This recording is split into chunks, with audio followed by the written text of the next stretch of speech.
there's always that one figure that comes out of gears that's splashed over the headlines, and it's a notorious deficit of £14.8 billion this year. And I know you're all hoping that I'm going to stand up here and tell you, oh, but GERS is absolutely useless, it's completely wrong. I'm not going to quite do that, because it probably does tell us the state of Scotland within the Union. What it does not do is tell us what Scotland looks like independent. And now, there's a lot of reasons for that, and we're going to focus on just one of them in this talk. And that's to do with the amount of money we spend on the UK's debt interest repayments. Because it's one of the major things that changes when countries do separate, is how they separate the debt and assets. Now, I wrote a paper on this for Commonweal a couple of months ago now, so I'm just going to speak a little bit to that.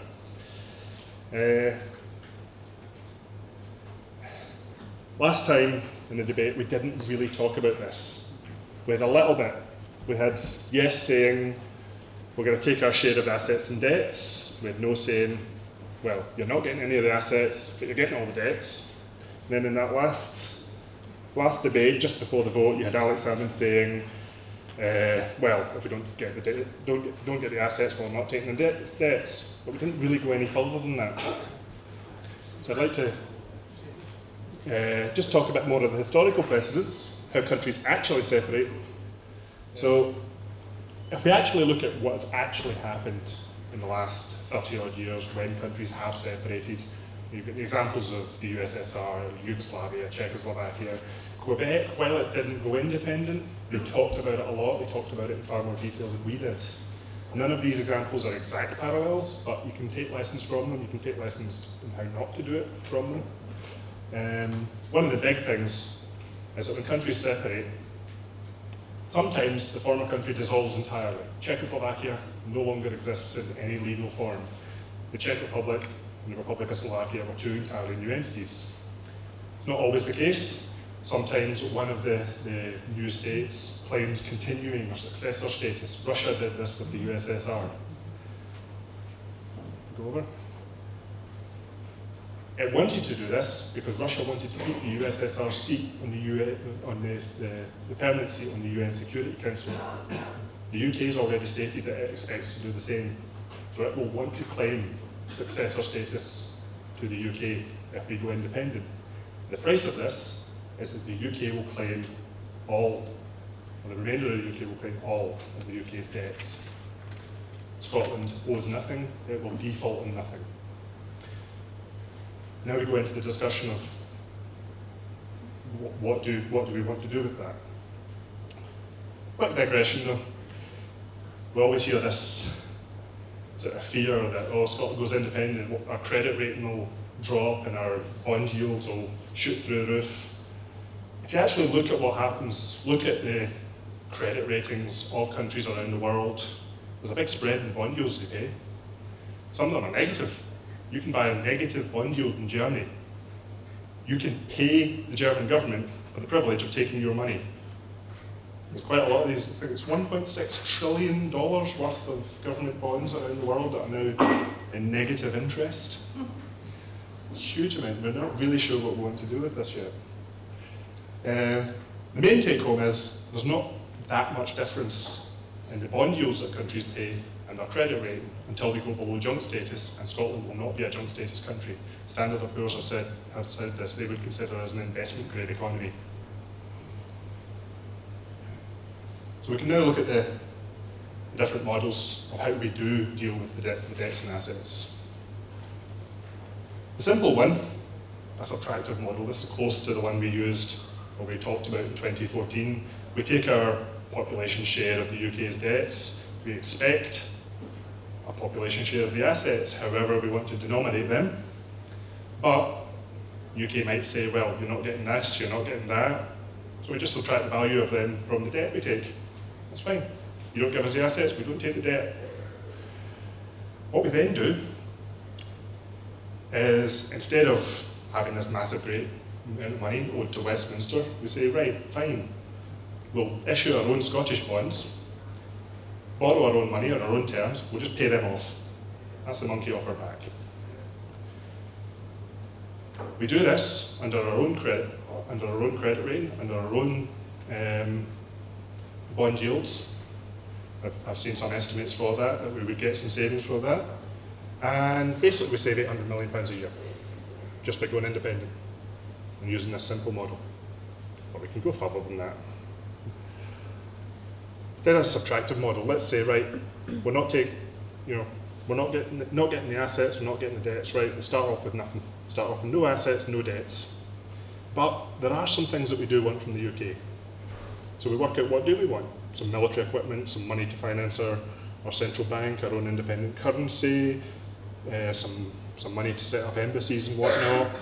Total up the value of them, say about 50 billion worth of stuff. And we mortgage them against the same proportion of the UK debt. Do it this way, save £1.7 billion a year. Again, that's more than 10% of the deficit gone. Just from that, just from independence. We can go further. This is a zero option. This is what happens when the successor state says, no, you're not having any of the assets. You're not getting anything, it's all ours. Great. This is a great opportunity. What do we want from the UK? A population share of Trident? What would we do with 14 nuclear warheads and no subs? With what? We've got we can't launch them. What would we do with 16% of an aircraft carrier with no planes on it? It's not going to float. Do we really want a 30-year-old patrol frigate? Or do we want to build our own in the Clyde? Do we want to build our own country from scratch? This is a great opportunity, and this is the model that I would really like us to think about. What does Scotland need? Then we'll go out and buy it, we'll build it, we'll do it ourselves. Do it this way, save £2 billion a year. We can go further. Quebec and actually Yugoslavia set a very important historical precedent. The idea of net historical contribution. You look at what a country has actually put into the former state compared to what it's taken out. And maybe Gordon can speak about this a wee bit later because he's written a lot about this, but I've seen estimates of since 1980, Scotland has put in over £220 billion into the Union above what we got back out. Subtract that from our debt, and we could well be in a position where the rest of the UK owes us money. That'd be interesting. Maybe about 1.2 billion a year that they owe us for what they've taken out of the country. Maybe we should have that discussion. And as I say, this is a model that is used and approved by the IMF.